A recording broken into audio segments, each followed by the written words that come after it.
This is Wild Nevadacast, and I'm Dave Santina. Thanks for joining me. We all have certain things that we make sure to take with us when we're going out for an adventure, or sometimes you have a favorite water bottle. I actually have mine with me here today. We sometimes have our favorite boots or hat, scarf, whatever it is. Well, after today, hopefully, you might want to add one more thing to that list. We are talking about this unassuming looking, but really fantastic book called Sagebrush to Sandstone, a Humanities Guide to Outdoor Nevada, and it's published by Nevada Humanities. And I have with me today Kathleen Kuo, who's a program manager with Nevada Humanities and was a very important part of the creation of this book, which I think is a really, really fun and enlightening piece of an experience if you go out in the outdoors. So, Kathleen, thank you for giving me the time today. I appreciate you coming on. Of course, excited to be here.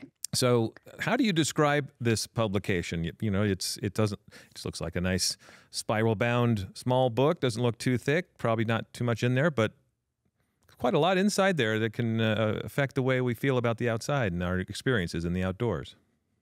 Yeah, well, there's a lot of ways to describe it, right? If you asked me tomorrow, my answer would probably change. But I think when someone asks me, what is Sagebrush to Sandstone, the first thing I would say is as you said, it's a creative outdoor humanities guide. It's not meant to be a field guide. Those exist. It's not meant to be an anthology of Nevadan poets. Those exist. But really, this was a product of its time. It came out in 2021 when we were still in the middle of the COVID-19 pandemic.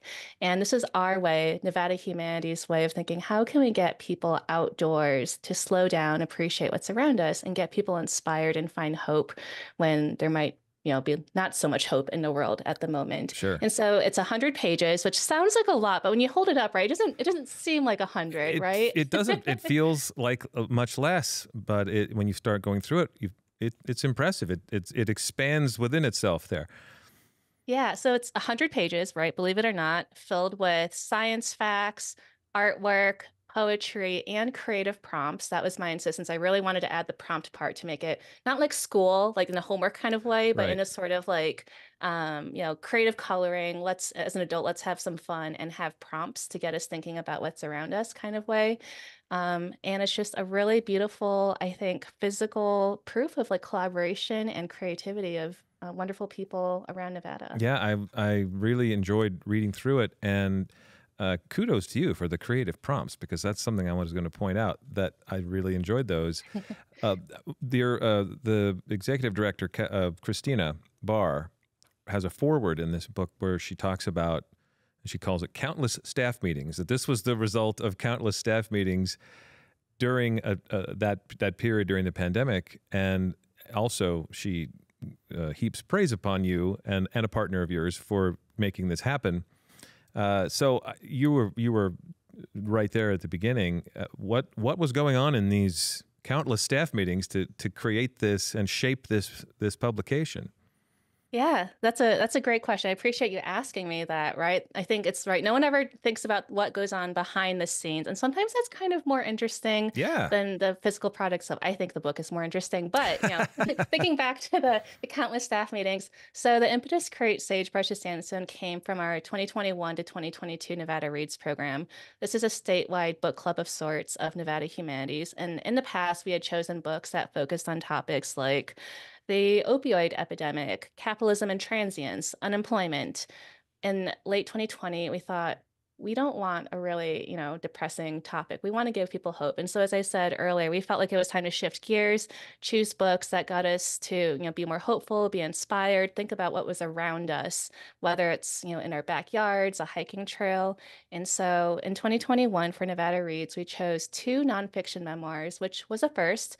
In the past, we would often pair a fiction novel with a nonfiction book that fit the theme. And the 2 books we chose that year were World of Wonders by Amy Nezhukumatatil and Miracle Country by Kendra Atlee-Work. So when we were thinking about programming that would go along with these books, we knew that we wanted to create a creative outdoor guide. And from the start, we knew, as I said, it's not meant to be a field guide. Those exist. It's not meant to be an anthology, but something kind of in between. We wanted people to take something along, get it dirty, write in it, make it your new favorite hiking buddy. And countless staff meetings of brainstorming. How do we really get this off of the ground that this came to be? But I laugh when I think about sort of the beginning of this because I was checking my email. I first reached out to Scott Dickensheets, who is the co-editor of Sagebrush's Sandstone. He is a writer and an editor based in Las Vegas. I first reached out to him on February 23rd, 2021.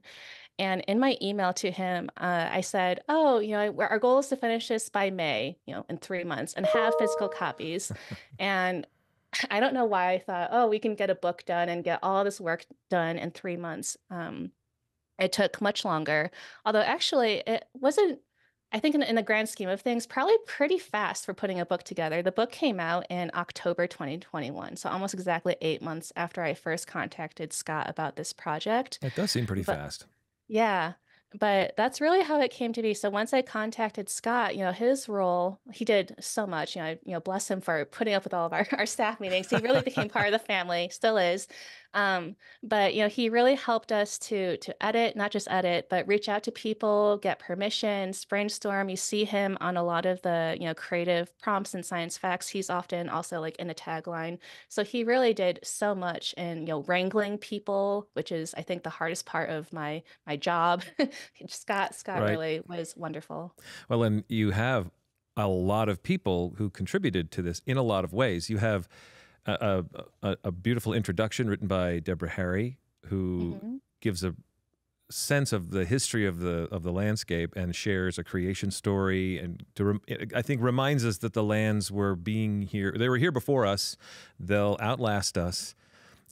She writes, "Be a good guest and be a good ancestor," which I thought was wonderful to immediately create a sense of the scope of time and our place in it, and the landscape, the environment's place in it, and how we are here for a brief period. And it sets the stage for appreciation of where we are, and it sets the tone for the rest of the publication, which I thought is, for a Wild Nevada mentality, which is, get out on a road and explore. This is an introduction that reminds us, while you're doing that, take a minute, look around, breathe, experience everything that you can, and it gives suggestions about how you can do that. And I thought that was fantastic, because sometimes we kind of rush through our adventure, and it's fun, and we come away from it having had a good time. But sometimes you could make it a little more profound and come away with something that changes you a little bit for the better if you give it an opportunity. And I thought that this book is that opportunity for a lot of us. And so I really, really appreciate it. There are sections, and I mentioned, I appreciate this too. There's artwork throughout this book. Some of it is sort of, wouldn't say abstract necessarily, but very creative. It's Jack Malott, who I have known for a long time and hadn't seen in 20 years probably, but I remember his style, and immediately I recognized it. And he is in front of every section. There's a section on animals, a section on plants, a section on sky, a section on land, and each of them punctuated at the beginning with a piece of his artwork. And I thought that was a nice touch. And so it just, you immediately are introduced to these images from an artist who works with broad landscape and environment and shows you beauty that you can, he's through his eyes. And I love that. So that, I just think that the idea of creating these sections, and then each section holding its own features, other artwork, flowers, beautiful drawings of the fauna, or the flora, sorry. I think that it really does help someone like me who doesn't know how to name a plant. I couldn't tell you. I could tell you 2 flowers, I think, that I remember, and the rest of them I'm pathetic. And so it's really helpful to have a reminder that these are living parts of this world, and we are sharing it. So I just think that the artwork in here is it's a reminder to me, and a help. It's a primer for me to look around a little bit, stop, and look more at what's growing, instead of just walking past it. I'm a big fan of the artwork too. I mean, I have to be, right. Like I love everything. I'm a big fan of everything in the book. Sure. So I love that, right. You shouted out Jack Malott, who is just, right, incredible art. And I also love that in the original print run, these are all letterpress printed by Black Rock Press in Reno. So it's kind of a little special detail about that first run. Sharon Schaefer, who is an artist, biologist, a lot of her artwork you can see throughout the book. You mentioned illustrations of flowers, somewhere by Sharon, but we also got Tiffany Pereira, who's a scientific illustrator at the Desert Research Institute. And that's amazing. I didn't, I guess I knew it was a profession because I own these like old, like German, like books where it's like, super detailed. But she's the first scientific illustrator I've ever met and worked with. And she was fabulous as well. And then also throughout, this is a little bit special. We also have artwork by Pat Hansen, the late Pat Hansen, who beautiful, beautiful bighorn sheep images. And she also created images for the Desert Bighorn Council. So we worked with her son to get those images and their permissions. Oh, they enhance the book to no end. I really enjoy them. And that right at the beginning of the animal section is a beautiful Pat Hansen drawing of a bighorn, along with a poem by Waddie Mitchell, cowboy poet. I want to shout that out because, here's, this is great. This is all the, behind the scenes, like you won't get this info anywhere else until you listen to this podcast. But so, in addition to that bighorn sheep image in that section you just pointed out, a lot of the poems, just for sake of time and our budget, a lot of them were, reprints, they had been published elsewhere, or they're excerpts of already existing poems. That bighorn sheep poem by Waddie Mitchell was created just for this book. And I just love that because this is an original poem only for Sagebrush to Sandstone. And the way it came about is that my colleague, Bobby Ann Howell, who's based in Las Vegas, when we were sort of, during those countless staff meetings, brainstorming, what are, poems in Nevada that we can find about, X, Y, and Z, we could not for the life of us find any about bighorn sheep. So we asked around, like, do you have a poem? Do you know someone who might have a poem? Bobby Ann asked Waddie, and he didn't know of any. And, a few days later, like, he's like, I just couldn't get this out of my head. Like, I had to write this poem and came to be. So we have this special poem, just original poem about bighorn sheep, just for Sagebrush to Sandstone. I love it.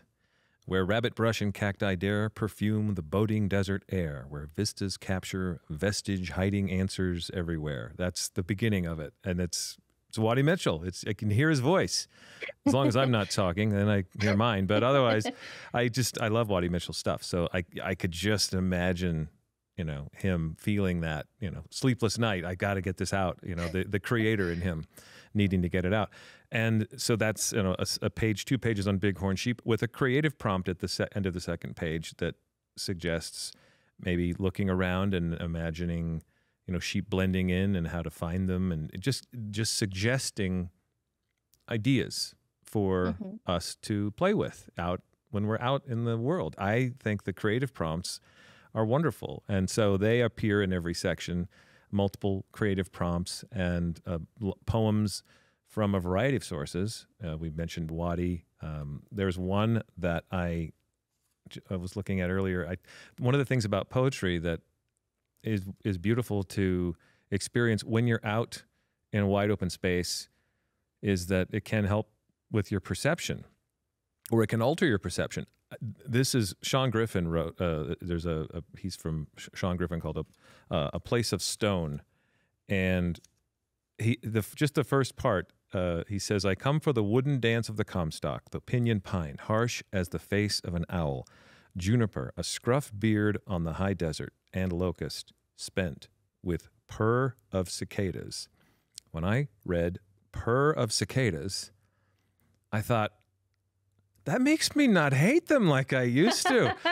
I never thought of them purring. I always thought of them as this annoying buzzing sound, and suddenly he just smooths it over for me. So my perception is slightly altered, and I think of them, okay, that's much more palatable for me. And thank you, Sean Griffin, for helping me to reframe my opinion of this formerly annoying sound. I will now think of it as purring.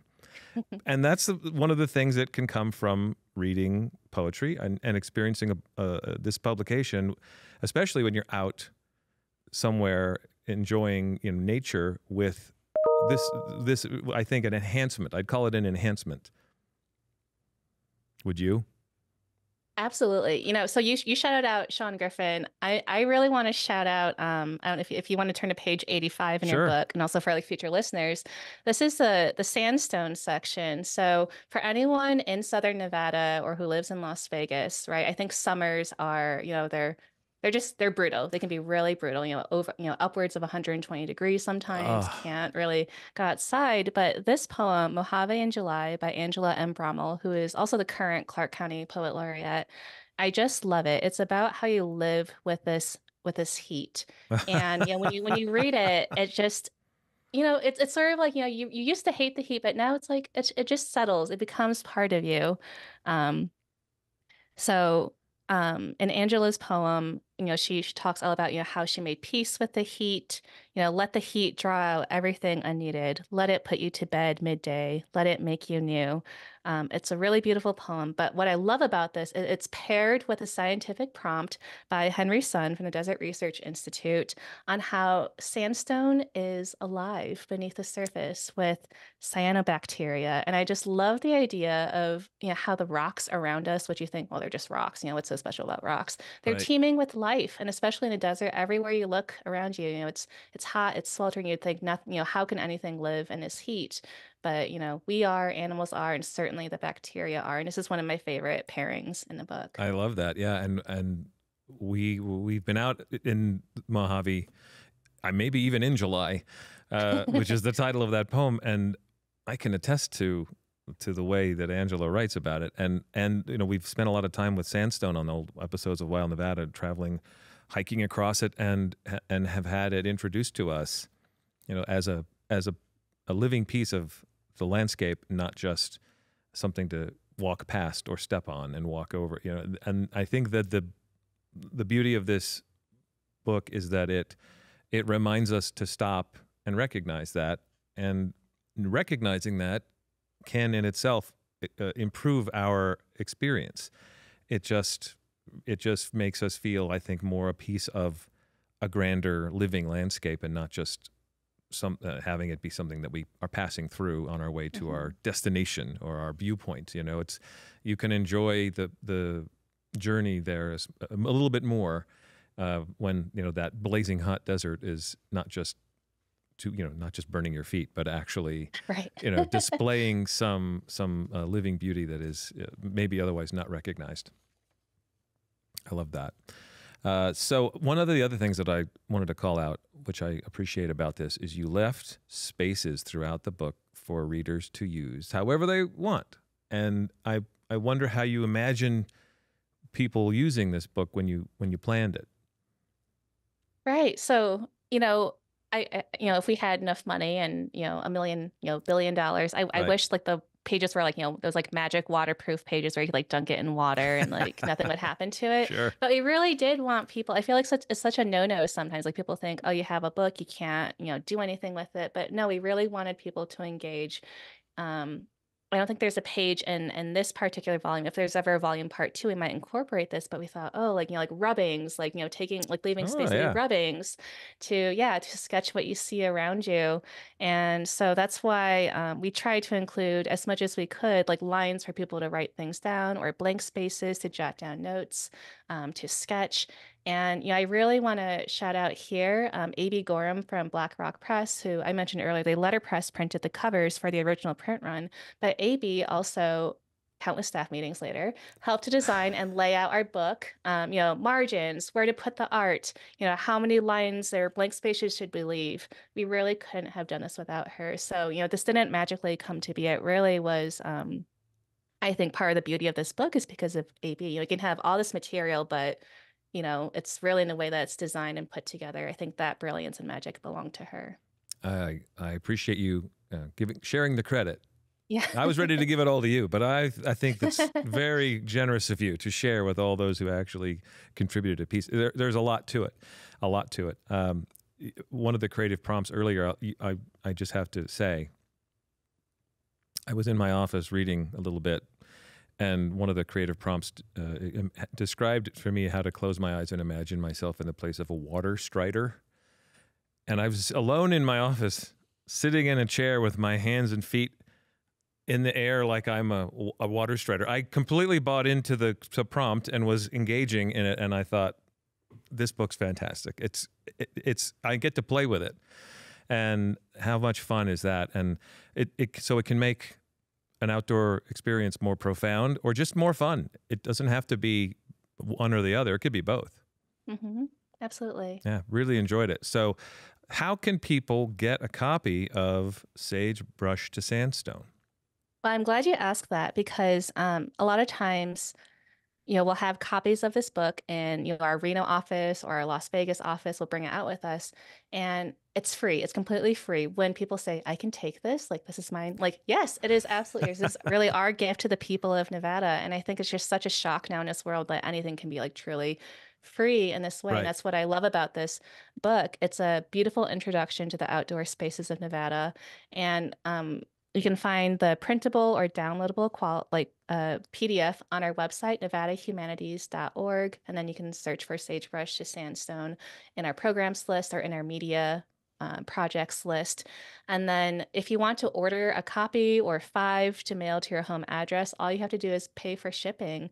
And yeah, it's really fantastic. And another way that you get it, if you're in Nevada, we've been doing programming with this book around the state. So anyone who attends any of our Sagebrush to Sandstone programs, highly original title, can receive a copy of Sagebrush to Sandstone there as well. It was funny when this book came out, I mentioned it was October 2021. I didn't realize it was right before the holiday season. Like, so many people would want to buy it as a gift. We're like, oh, like that was really kind. So yeah. Well, no criticism from this end on the programs being called Sagebrush to Sandstone. You're on a Wild Nevada podcast called Wild Nevadacast. So I got no criticism about creative names or titles. But so thank you. So it's great to know that people can get this for free and can download it if they want as well.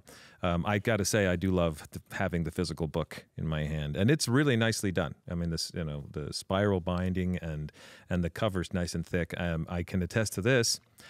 I spilled some water on it this morning and was distraught, and it's completely gone. It's like it never happened. Oh. So maybe it is a little sandstone-y. Maybe. Well, thank you, Kathleen Kuo. I really appreciate you giving me the time to talk about this. I hope if even one person who hears this decides they want a copy, I feel like I've done a good thing. I love this, and it really, I'm going to take it with me next time I'm going out, just to enhance my experience. It's wonderful. Thank you so much, Dave. And you know what? Next time you're out, or if anyone else is out with us, please, we love seeing where people bring this book. So, don't be shy. Send a photo to us, tag us on social media. We really do want to see all the adventures that this book has been on or will go on. That's a great idea. Great idea. Well, I'm glad I could give it a little more attention today, and hopefully more people will come grab a copy, and they can all be excited that it's free. All right. Thank you again. So for those of you who are listening, please remember to watch Wild Nevada on PBS Reno via our YouTube channel or by broadcast or live stream on pbsreno.org or, of course, on the PBS app. Now, if you have a question about Wild Nevada or maybe a comment or a suggestion about the program itself, the podcast, anything, you can send them to me or send them to all of us here at podcasts@pbsreno.org.